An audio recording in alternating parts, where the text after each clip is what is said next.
Hey everybody, it's Safi and Marco Dish Out on Movies, the only movie review show on YouTube to review movies in terms of food. And it's just Marco here once again, and I just saw a movie. It's called Passenger. Now here's the thing.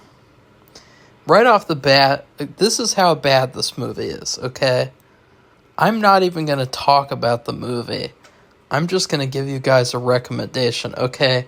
Do not watch Passenger. If you do, you're going to be so upset that you wasted your money. Especially in Trump's economy, you're going to be really upset that you spent money to see this movie. This movie is almost so bad that it could be a prank. It could literally be a prank, Just take someone to see this movie. Just find someone that you hate. Find someone who, you haven't seen in years, you haven't talked to in years, and tell them, hey, I want to patch things up. Let's go to Passenger. Let's go see Passenger, and let's have a good time. We can get a burger afterward at McDonald's. Let's go see Passenger. And just wait to see what happens, okay? They will suffer. It will be like Guantanamo Bay in the theater. Torture. A torturous experience. This movie's only like an hour and 30 minutes or so. And it's like a slog. And it's like a road trip where, you got to go to the bathroom. You're trying to find a bathroom desperately, and there's just no bathrooms around. And then you got to go inside of a soda can or a beer bottle, and then a cop pulls you over, and he drinks it because he thinks it's alcohol. Oh, wait, that's Dumb and Dumber. Go watch Dumb and Dumber. That's a better movie. But here's the thing. There's a movie called Dead End. This is the movie that I want you guys to watch. It's on Tubi right now, I think. I saw it last year. It is incredible. It's all about this family that is, going to a vacation house or something, some kind of house that they have to go to, and it's the middle of the night. They're driving down this road, and suddenly they realize they're just driving on the same road over and over and over and over again. It is such an incredible horror movie. The people who made it, they did so much with so little. And there's great kills. Well, I don't know about the kills, but the twist at the end is perfect. It is a perfect horror movie. It is exactly the movie that this should have been. And so I don't want you guys to, because I was really disappointed. I was disappointed 3 times, okay, with this movie. The first time, well, I'll talk about the first time, but the second time was just, I saw the trailer and I saw the reviews and people said it was trash. And that was so disappointing. And so if you were really looking forward to this movie, I hope that you watch not Passenger. I hope you watch Dead End, because I promise you it's really good. It has Ray Wise from Twin Peaks. It has another actress who I can't remember her name. I can't remember what project she's been in, but she's like a horror regular actress. It's a really good movie. It's very underrated. So go check that out. Now let's go to Passenger. They brought back the drive-in movie. This movie is a drive-in movie if I've ever seen one, okay? It is probably the biggest disappointment of the year so far. It was an embarrassment. Okay, so the first time I got disappointed, I had been going to the theaters abnormally often, especially to see Michael Jackson, okay? I mean, if anything could get me to the theaters, it's Michael Jackson, okay? He's the greatest. Nobody else will ever be as good as Michael Jackson. So, I've been going to the theaters, and I've been seeing this trailer, and I've seen it for almost like, I don't know, like 8 to 9 months. You know, this trailer where there's these two guys, they got to pull over. One of them goes to the bathroom, and then his friend's gone. He's dead. And then the other guy keeps driving down this road, and there's this one person, this creepy person standing by the road, and he just keeps going on the same road over and over, and it's so creepy. And the silence and the darkness, and it is so good. And then there's this jump scare at the end, and it's kind of like, oh, okay. But still, that trailer sold me. But I was wondering, like, what the hell is this movie, Passenger? I haven't heard a thing about it. And then as it got closer, it's like, oh, okay, Passenger is finally coming out. Now, here's where I got really disappointed. I saw a second trailer online. I have not seen... They never played the other trailer in theaters. Only the one that was the good one, the teaser trailer. But this other one, it has these completely other characters. And I was so disappointed. I thought the whole movie would be all about those two guys.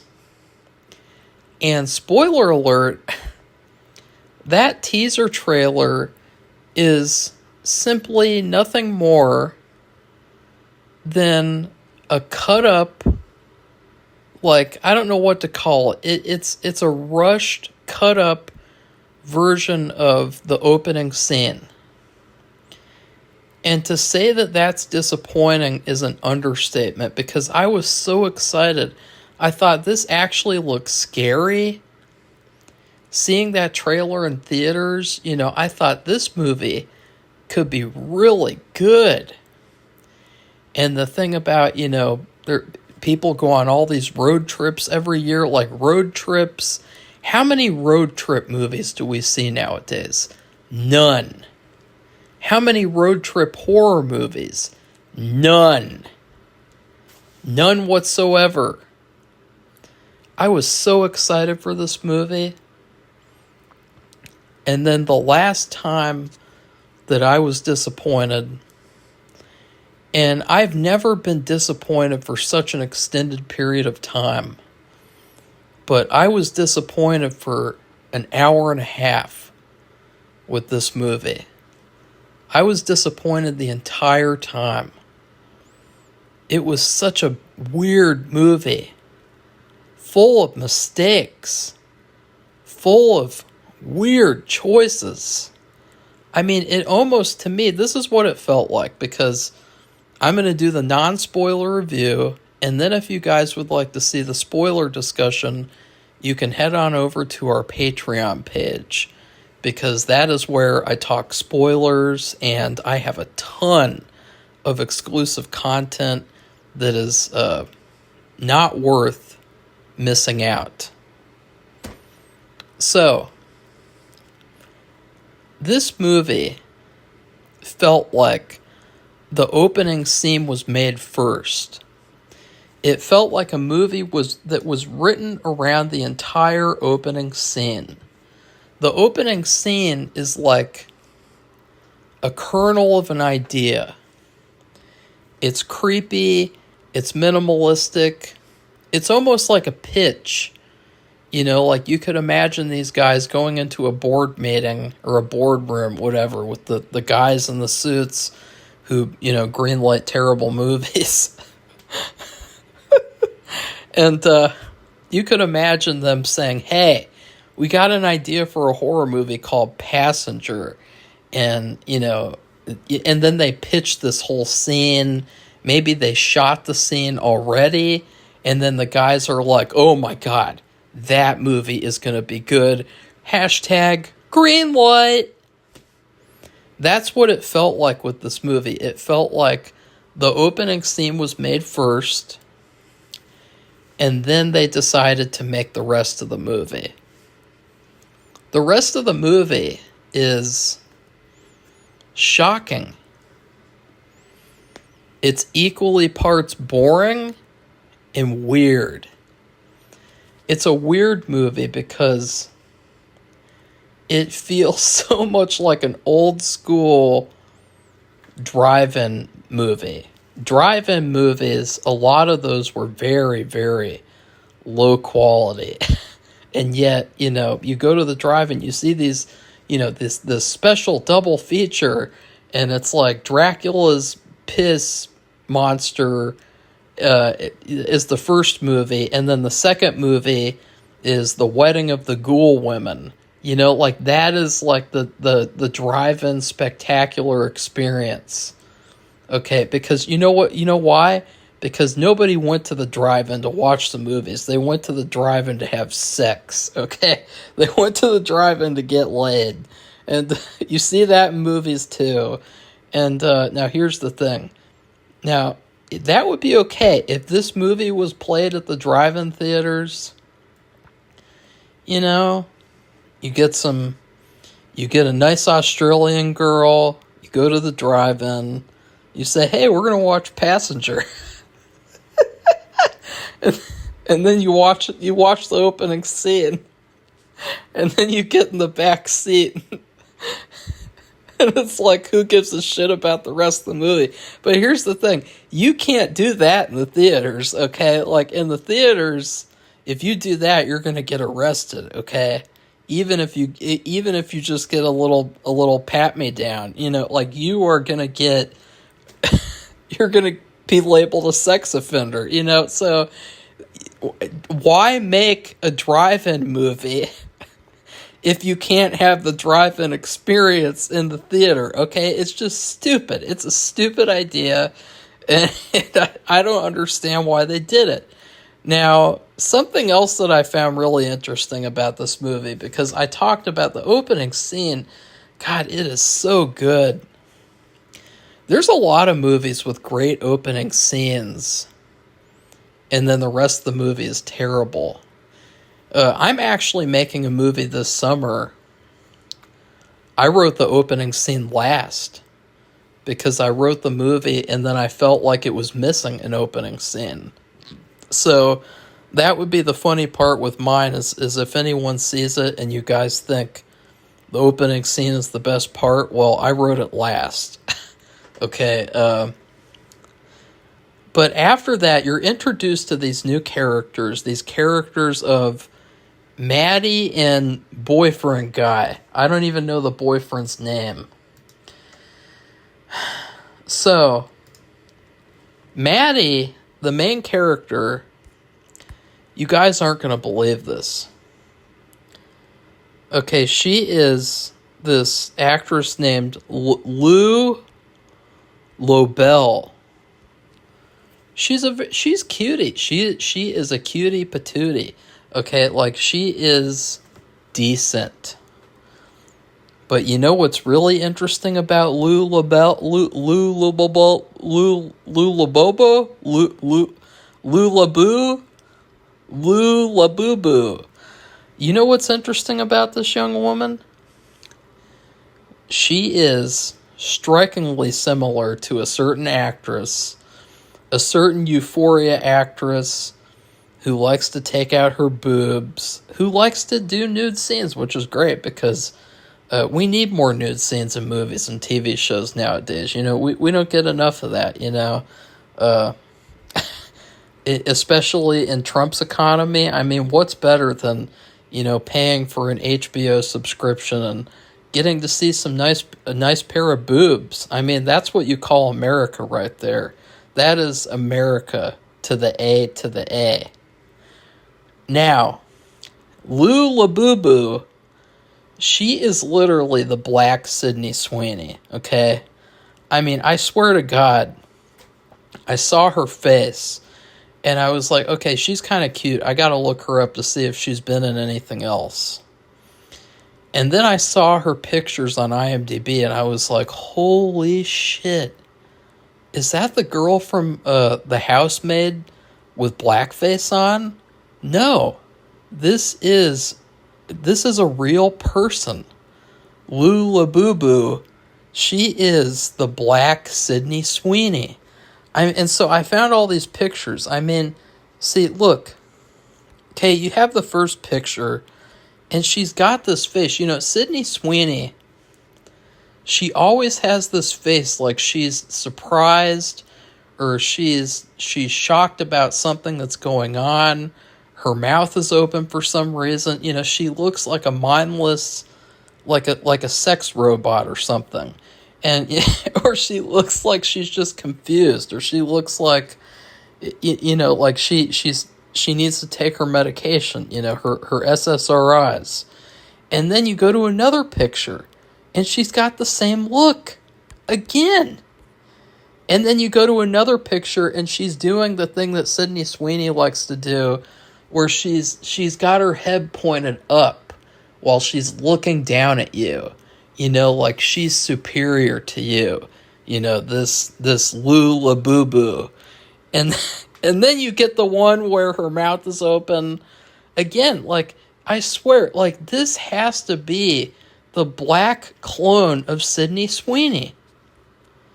And then finally you have a picture where you can clearly see why I think she resembles her here. So anyways, as we have concluded, there is a black Sydney Sweeney out there, and she is ready to play. She is ready to star. She is ready to take Hollywood by storm, to use her powers and her boobs for good. Are you guys ready? Okay. Lou Labubu will return in Avengers Doomsday, by the way. Okay, so that was great. She's great. But the movie itself, I gotta say, before I get into spoilers, because that's going to be a whole separate discussion, the story was weak. It was boring. It was eventless. It was sauceless. It was tasteless. It was just a miserable experience because it felt like they had a checklist of every single cliche in horror movie history. And I'm not going to say all of them because that'll be for the spoilers. But one of them was, there's got to be a scene where they look up information on the internet about the bad guy, about the evil that's going on. And so there's this whole montage scene where she's looking up online, and you got these different websites and things, and it's just so convenient. You know, she gets to find out all about this bad guy, that whatever's going on. But yeah, like the whole movie is just a checklist of cliches, and that was really bad. And then the dialogue in this movie, you know, there's been a lot of dumbed down dialogue nowadays, and I've been guilty of this too. You know, I wrote this whole sequence. I had all this dialogue in it because I didn't want the audience to be confused about what was going on. Oh shit, I just had to sit in my chair a different way. But then I thought about it, and I thought, you know, the audience isn't stupid.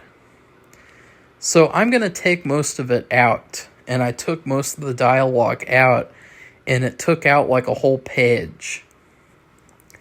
And in this movie, it is just an hour and 37 minutes of dumbed down dialogue. I mean, just straight up, like, they do not let scary moments breathe without pointing out what's going on, or, you know, giving exposition. You know, it's terrible. It's so bad.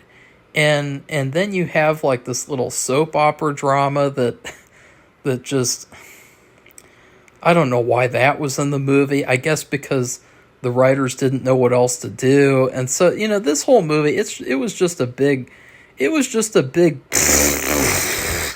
I mean, it is like when you're blowing up a balloon and then you just stop and it just goes and it just flies around the room and deflates and then falls on the floor.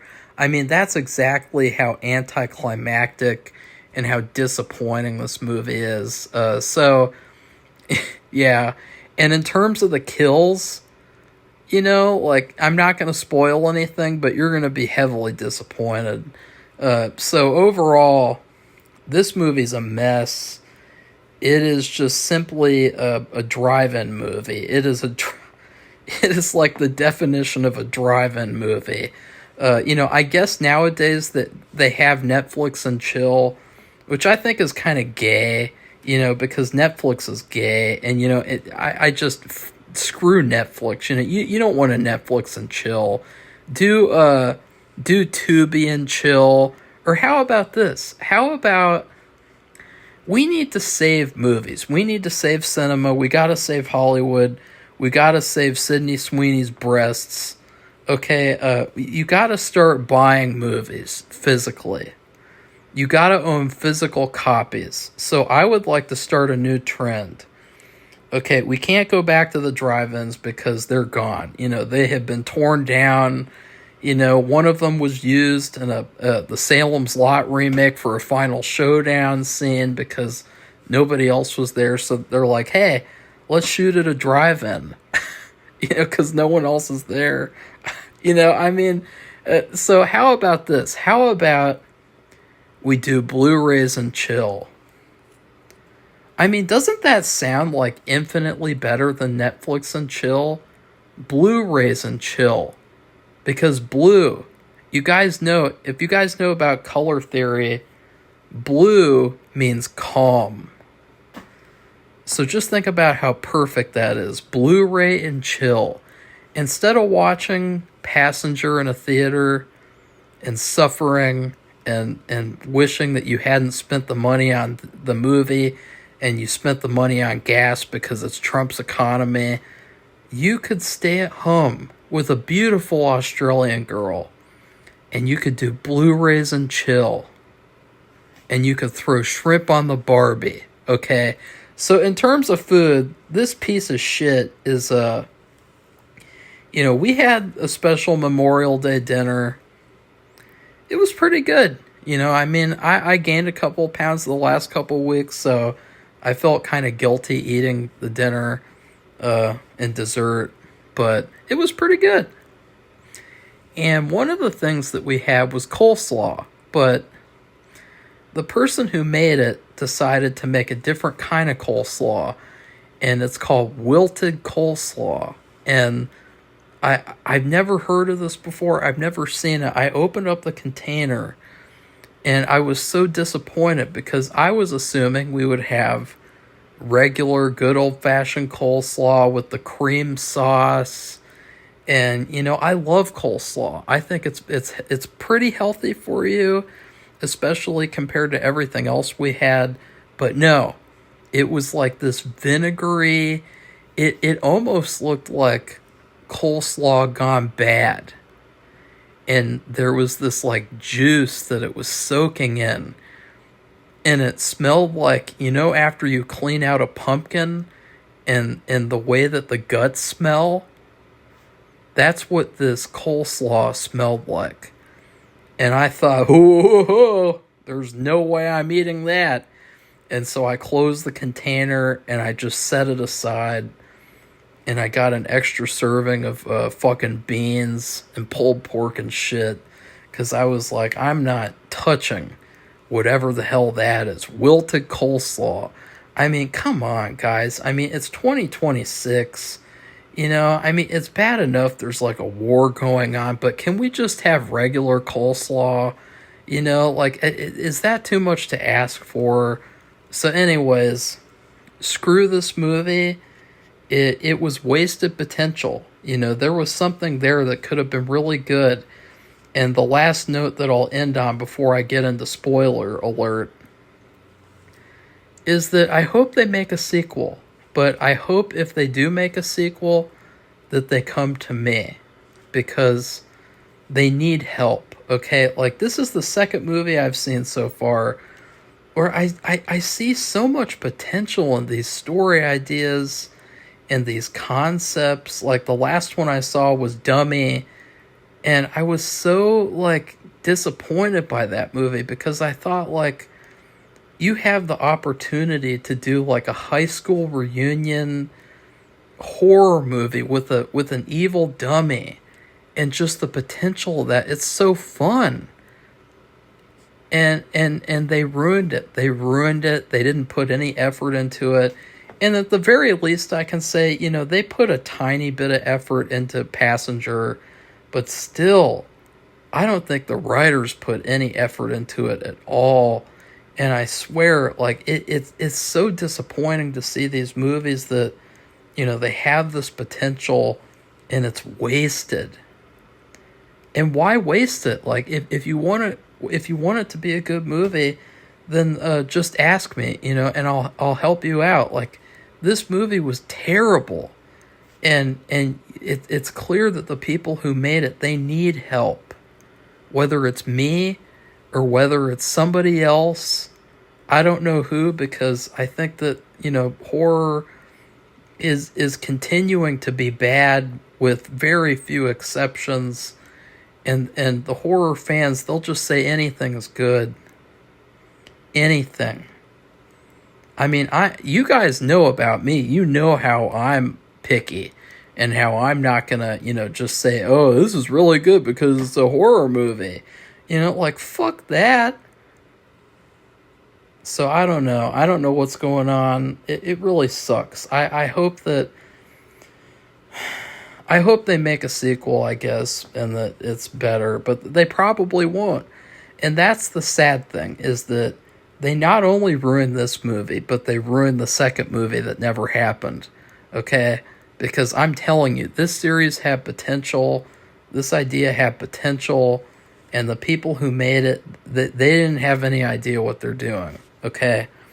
So now, if you want to see the rest of this spoiler discussion, go to Patreon.